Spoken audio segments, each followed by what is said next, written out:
Okay, I think we can get started. Mahalo for joining us today. My name is Matt Sueda. I'm the destination manager for the Hawaii Tourism Authority for the island of Hawaii.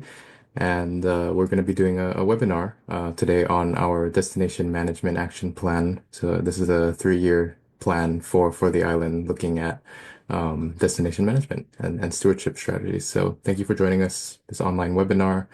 Just wanted to thank you all for your continued engagement with this process. And we have a little agenda that I can introduce, and I'll just hand it over to our other staff who are online. We have Caroline Anderson, our interim president and CEO. Caroline, maybe would you like to say a word and introduce yourself? Okay. Aloha, everyone. Just wanted to thank everyone for being here, for taking the time, and we're excited to share with you our draft destination management action plan for Hawaii Island. Thank you. And we also have Kendrick Leong, our planner. Hi, everybody. Thank you for joining us. And we also have Brandon Fairchild from Ward Research, who's also joining us and who has been very, very crucial in kind of preparing these plans and helping with the stakeholder engagement process, along with some of our other staff from HTA Online. Could we go to the next slide, please? So today, I just want to share, we're going to be going through this process. We had a bunch of meetings last year on Hawaii Island where we gave folks an opportunity to share their priorities and their concerns about tourism on this island. So, in consultation with the advisory group that we've made, and just kind of seeking out as many different opportunities for getting that feedback from members of our community, looking with other state agencies, the county, looking at our industry partners, and also community groups and stewards, practitioners who are, on the front lines, a lot of times on site at a lot of these sensitive destinations. We have consulted with these groups, and we'd like to share a series of actions that we've put together to address issues at these priority hotspots for this DMAP. So here's just the agenda for today. Going to go over a couple housekeeping notes, and then we can just sort of go into it. But for those who are unable to attend this session live, and for those who'd like to review what was shared today, this webinar is being recorded, and it will be posted on the Hawaii Tourism Authority website for reference later. You can also find the full text of the Destination Management Action Plan, the DMAPs. It's on the Hawaii Tourism Authority website as well. So you can comment and provide feedback there directly. At the end of the presentation, we will sort of go over this, talk about how that process works and how you can access that. If you have any questions, please provide them in the Q&A function on Zoom, and our team will do our best to respond to those. It's located on the bottom toolbar on your screen. Thank you. Next slide. And now I'll hand it over to Caroline. Thanks, Matt.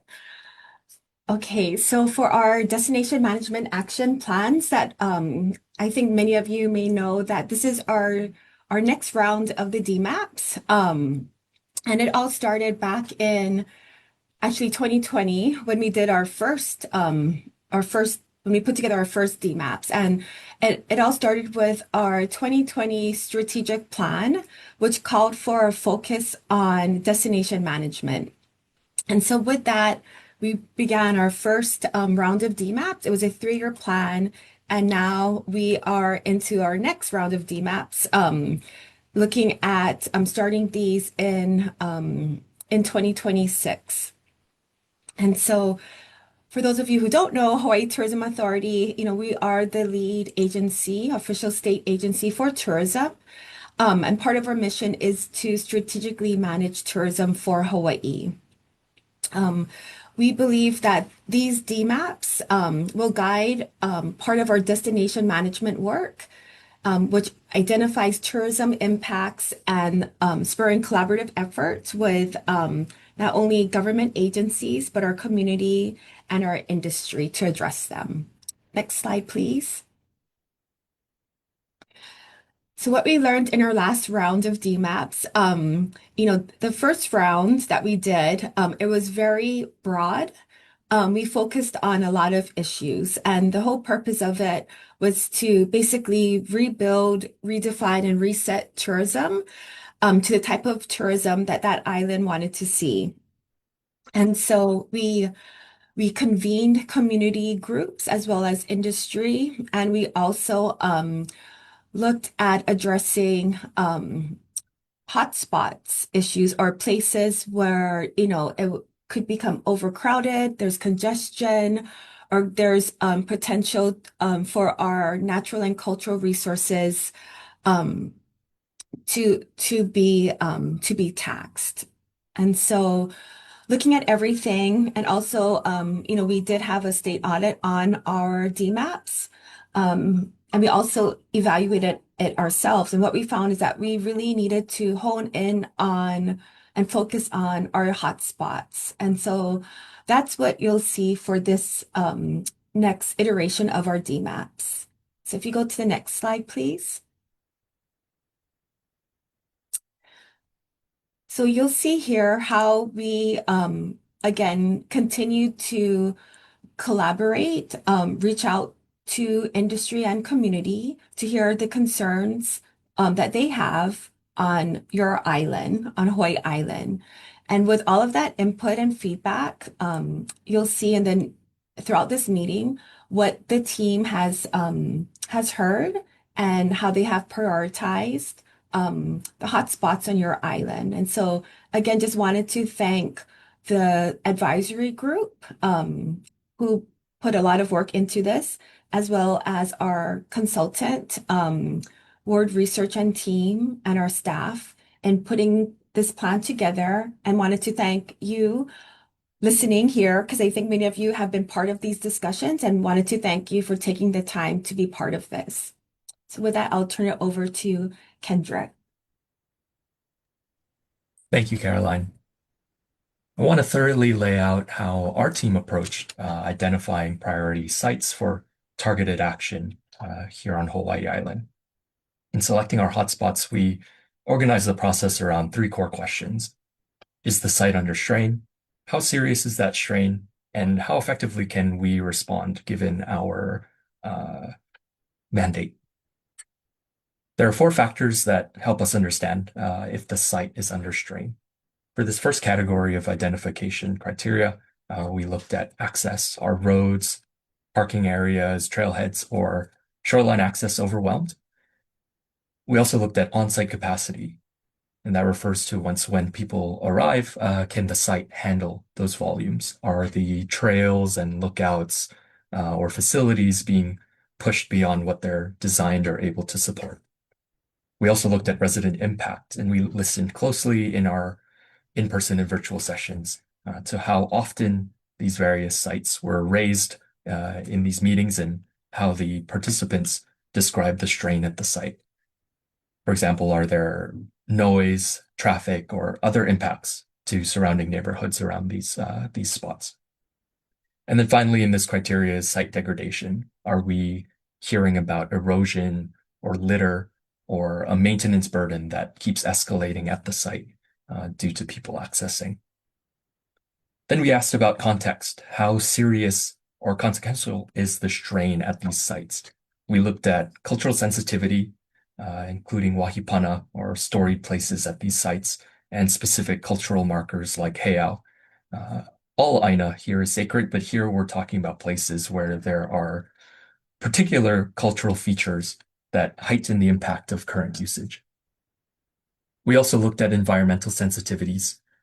Are there fragile ecosystems there, native species, or are these areas already stressed by climate impacts?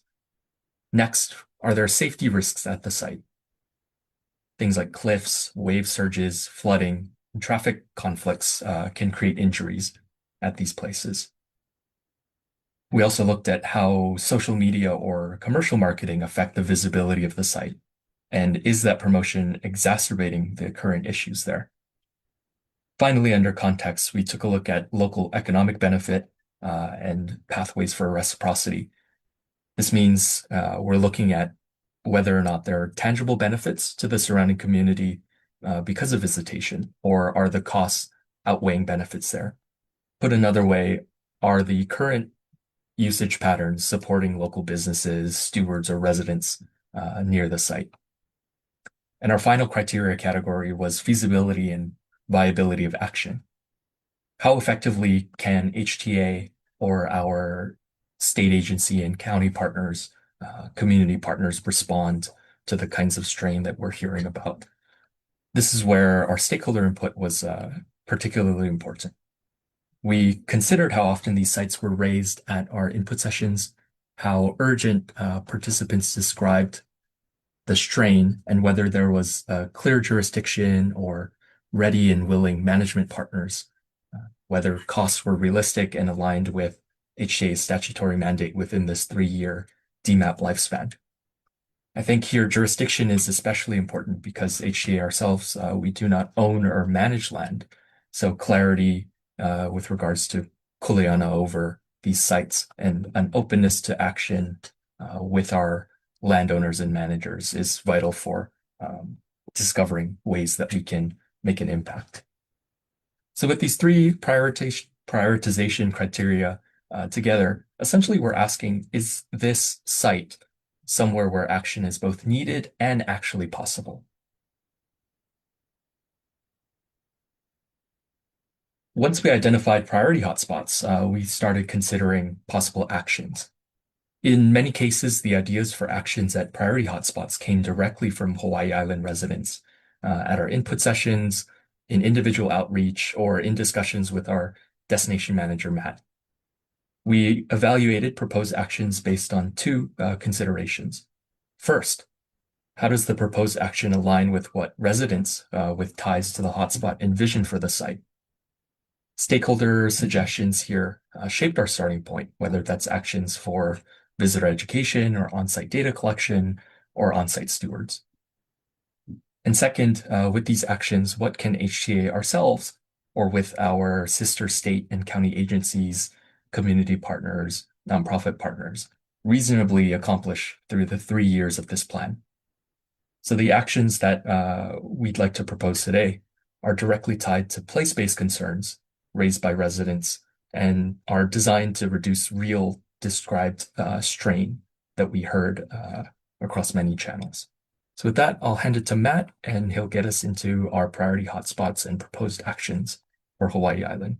Matt? Thank you, Kendrick.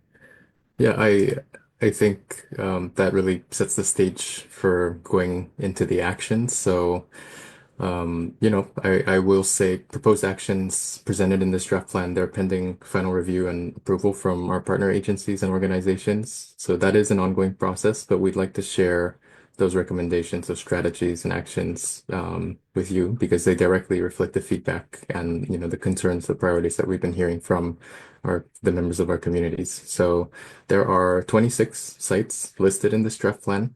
You can, go through and look at them all, but again, we are focusing in on a subset of these, and we're providing detailed, measurable suggestions along a phased, 3-year timeline.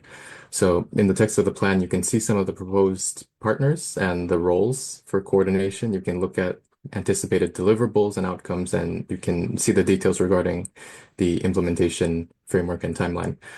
This is, our way that we hope to demonstrate clear focus, measure progress, show that these management strategies, that they work and that they have merit, and hopefully make a strong case for the expansion or replication of those interventions at other sites, around the island that face similar challenges. And so the first one that I'm going to talk about here is Keaukaha, which is located on the east side of the island, near Hilo.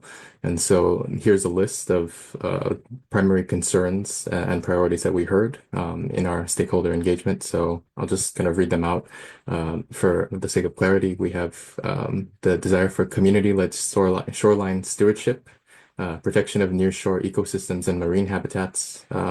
Resident access is something that repeatedly came up. We had an ask for improved visitor orientation and education, better alignment with guided tour activity that aligns with community expectations, enhanced management of cruise day impacts, because this is a community that is located very close to the port of Hilo. And we also are looking at long-term local capacities, helping with capacity building for management and governance. So next slide, please. The actions that you will find in the plan, we have four of them for Keaukaha. I will just kind of go through each of them and give you, I suppose, the background or the stated goals. But the first is, building long-term capacity for a Keaukaha steward and education program. And so in 2023, Hawaii Tourism Authority supported a pilot steward program in the area along that corridor of beach parks. But one of the concerns that was raised was that this was just sort of temporary funding. And so there was a desire for more long-term sustainable solutions. So with this is our formal way of proposing support for that program. Again, having a steward program and working with the agencies that have jurisdiction in the area, such as the County of Hawaii Parks and Rec. We want to support, what they're doing and help to make sure that this is a program that lasts. Another one here is supporting county-supported community-led management initiatives. So there are funding programs that the County of Hawaii does with community organizations. One of these is already ongoing with the Kili'i William Ioane Legacy Foundation. And so our proposal is to help support whether that's with data collection or just kind of helping on the logistics side, on the tourism end of things. We'd like to support the county with those and make sure that there is place-based educational programs and planning that we are aligning with. And so that's something that we have planned for the 3-year period. Another one is establishing an East Hawaii Cruise Coordination Hui or working group. So there was an ongoing conversation, I suppose, that community should be involved with these conversations, not just in the planning phase, but at all parts of the implementation cycle. And so we hear that loud and clear, and we think that project-based, I guess area-based specific working groups make a lot of sense. And so we'd like to expand that for this area in particular, looking to coordinate with the cruise industry, getting all of the relevant government agencies on board, ground transportation, and also aligning with community groups so that we're always, just having open dialogue, open communication. That's really a primary goal of establishing this working group and setting reasonable goals each year. And so this is one of the ways that we hope to do that. It's a great starting point. We've had some productive conversations last year, actually, and that was sort of the impetus for that. You can find the details of that in the document. The last one that we have here is funding a mobility and visitor flow feasibility study for the port. There's been some discussion about, I guess, traffic pattern management, especially on cruise ship days, and how that impacts local traffic and the ability of residents to get around. And so one proposal is to do a study to explore different modes of transportation that might help to reduce some of that strain in the area. Next slide, please. Here's another spot that we have outlined detailed in our plan, Kealakekua Bay and Ka'awaloa. So that would be the Captain Cook Monument Trail. Community identified priorities. We're seeing a lot of similar things with other sites around the island. A desire to protect cultural and lineal descendant practice. This is a marine life conservation district, so naturally, we want to protect and steward the marine and coastal ecosystems, pay attention to environmental indicators. There's a need for better visitor management of the visitor access to this site in terms of parking and just also ocean access. A desire for more educational information orientation beforehand and on site, and just better alignment with the visitor industry and commercial activity. Next slide, please. So the proposed actions for Kealakekua. I'll just go through them in a similar way. The first one is to implement a reservation-based access system for Kealakekua Bay. A lot of this area is under the jurisdiction of DLNR, the Department of Land and Natural Resources with the state.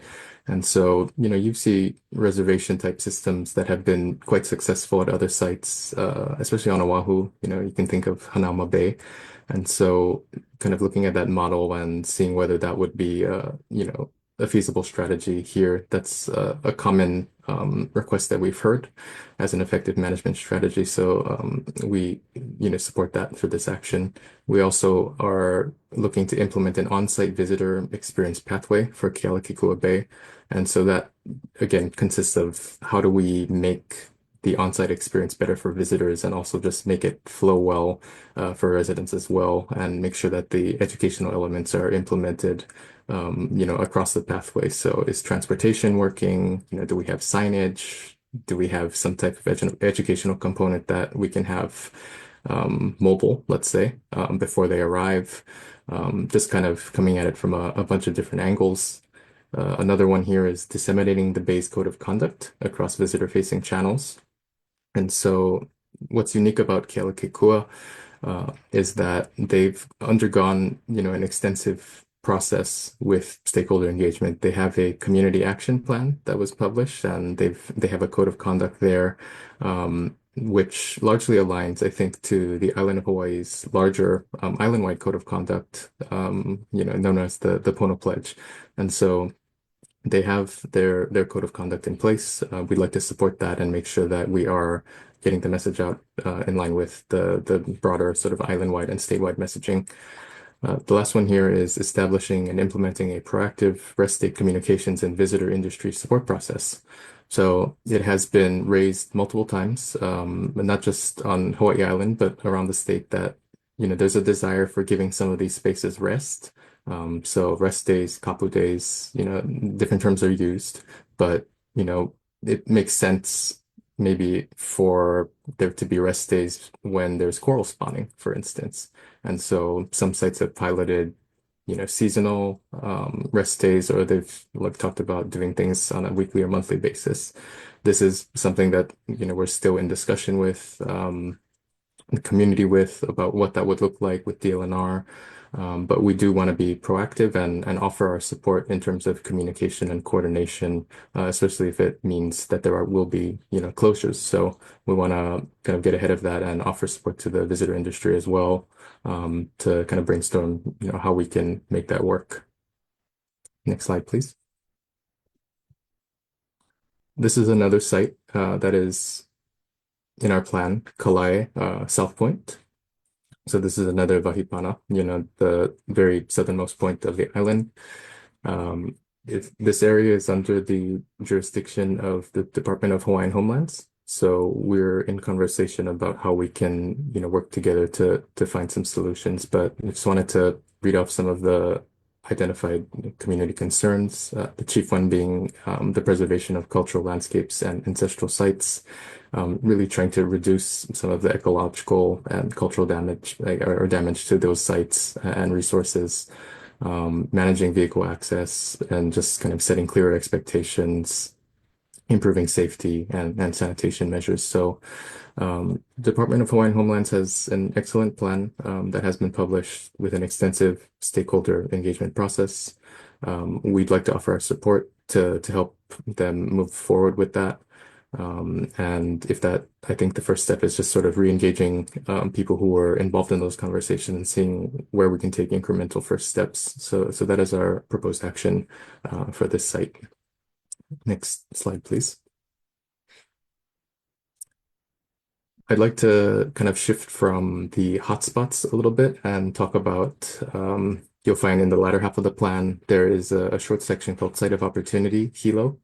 And so this plan is primarily focused on sensitive sites, hotspots, but not necessarily all actions in destination management are going to be linked to a specific geographic site. There are strategies and solutions that we can do on an island-wide level, as well as offsite to kind of help reduce strain or redirect traffic, create new experiences. So one thing that we repeatedly heard from the community was that Hilo, as a town, it may be an underutilized sort of resource, an asset that the community has. So there are calls for, helping to strengthen that Hilo as a place where people stay instead of passing through on their way to other sites, and how that could perhaps elevate some of the local offerings, especially the agricultural belt on the Hamakua coast in Puna and things like that. And so we just are kind of using this as a complement, I suppose, to be proactive about helping to reduce strain at some of these other sites. Next slide, please. The proposed actions for Hilo. One is developing a community-defined destination identity for Greater Hilo. And so, in conversations, folks would say that it's just a little bit unclear what visitors are seeking when they come to this site, and sort of articulating this, refreshing this, working with the community and other related stakeholders in the industry to kind of have a unified message, right, about what kind of destination Hilo is, what can people expect to do on this side of the island.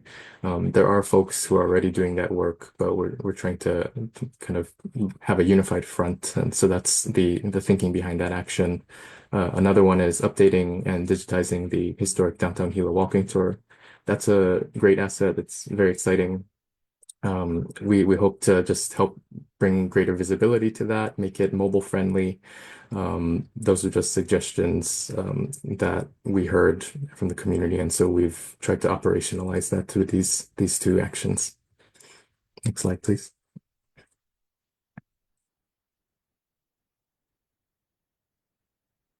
And here, I would like to just go over a few of the island-wide actions, which we hope will benefit, some of the other sites that are not listed so prominently in the plan. We can also, the hope is that they benefit all sites and just kind of um, help us to spread, I guess, visitor education messaging for the large part is one thing. But just going down the list, the first one is to sustain the DMAP advisory group to support parallel conversations. Right now, we have an advisory group of folks from the government, from industry, from community groups, practitioners, and this group has, helped to sort of shape some of the initial conversations about stewardship and where the destination management action plans can go. They've been really helpful for sort of refining these strategies as we share them out with the community and getting that feedback. And so we'd like to continue that process into the implementation period, expand the group, create these smaller working groups that are project-based. So maybe Kealakekua, Keaukaha. We can do something else for Kauai, but it's really an effort to involve as many people as possible so that this is a cohesive thing, and that we are including everyone that wants to be part of the solution. The next one here is refreshing and expanding the Pono Pledge into an island-wide stewardship brand. So again, the Pono Pledge is the island's code of conduct. There's been a lot of positive feedback about sharing this with visitors. A lot of the people that are, on the ground, tour operators, hotels, transportation services, they're spreading this, I think, and they get really positive feedback, but we want to make sure that we are getting this out as much as possible, even before people arrive. And so the idea is to put some, collective effort into just expanding that and making sure that it's as visible as possible. The next one is implementing a geo-targeted visitor management messaging campaign. So this again builds on the Pono Pledge and other messaging, community-based messaging. We want to, make sure that the messaging that is going out is targeted and strategic, and we can do this digitally, right, in a very systematic way. And so this is again using some of the strengths of the Hawaii Tourism Authority as a tourism agency. We have data, we have resources, and so we'd like to just make sure that the community driven messaging is going out appropriately and through different channels.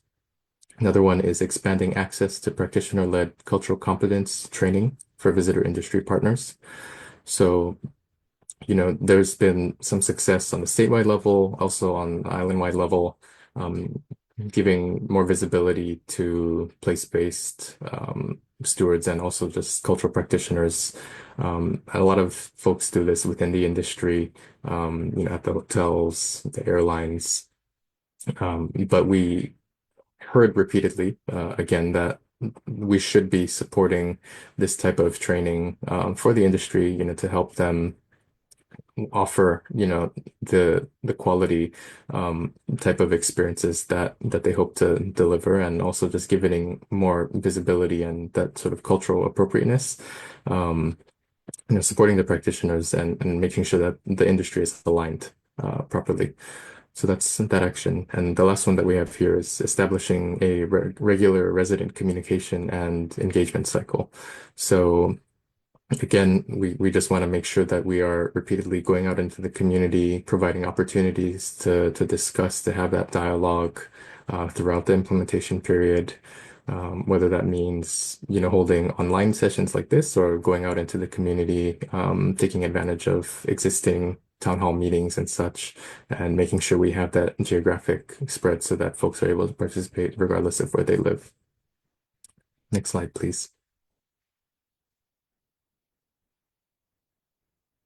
And so that's just a quick run through of the actions. And right now, the full plan, it's 50 plus pages. It's up online on the website. We have a QR code here where you can see it. You can comment directly onto the document, and then our team, gets that feedback, and it's going to be very helpful for us as we review moving forward.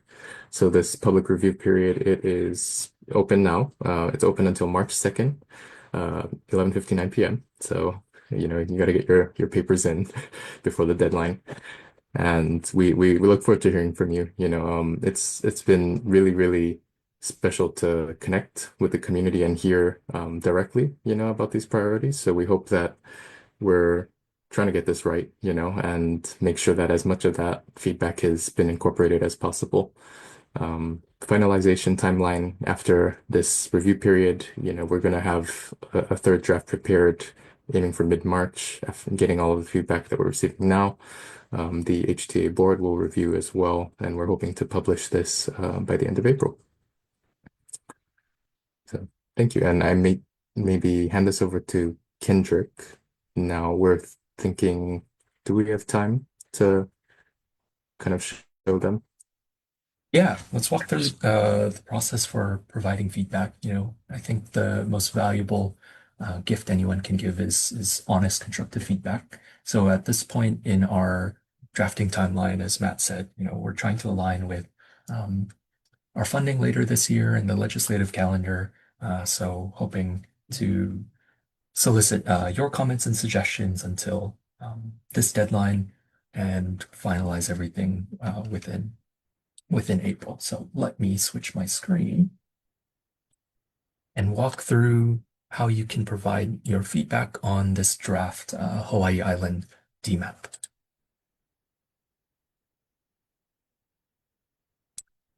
So here's our website, hawaiitourismauthority.org. And there's two ways to access the review tool.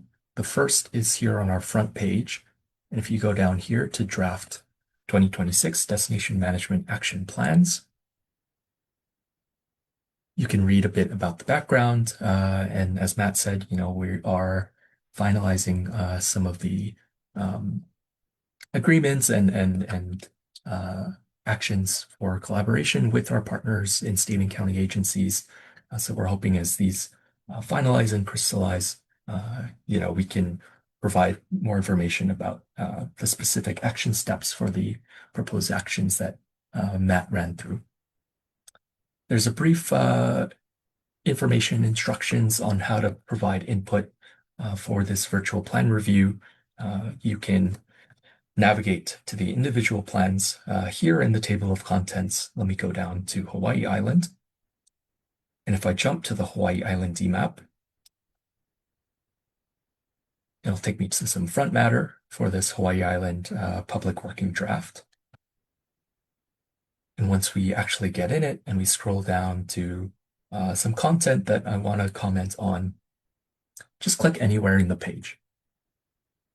It might help if you're referring to a specific passage or word choice or data point to point us there.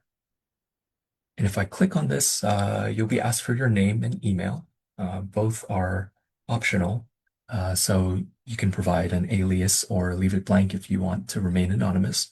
Your email is just collected, so we can reach out back to you if we have questions about your feedback or suggestions, but that is also optional. If I go in here and add my comment, and we'll say test comment, and it'll also have you select a comment type. This is just for our analysis purposes. We can separate between suggestions and a question, and follow up with you if need be on your question about a specific part of the draft document. There's some terms and conditions, privacy policies, but once I hit post comment, it'll post the comment. Note that your comment will remain private and will only be shared with the HTA DMAP drafting team.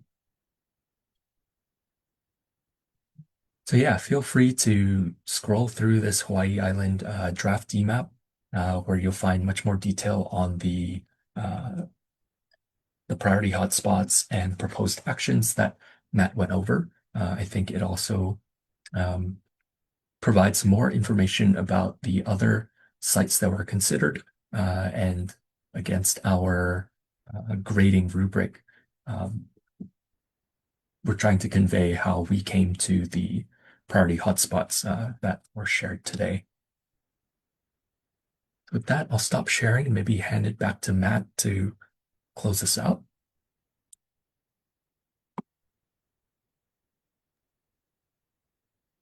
Thank you, Kendrick. Yeah, we're really excited to get your thoughts, everyone, on this plan. So thank you again for joining us. We really appreciate, the continued engagement. We know that it takes a lot of time and energy to kind of work through these issues. And yeah, it's been, a couple thing, right? It requires everyone's input, and we're just really grateful that we have the opportunity to do this with you. So if there are any questions, again, please feel free to use the Q&A function. Um, Not seeing any open ones right now on my end, but otherwise, thank you. And thank you for joining us during lunchtime. Yeah.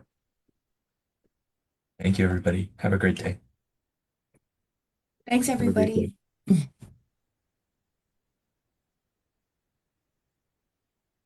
Oh, I had a quick question come in about the slides. So after this webinar is concluded, we'll post the recording on our website along with the PowerPoint slides for today. Thank you for your question. With that, yeah. All right. Thank you, Shannon. Goodbye, everybody. All right. Mahalo.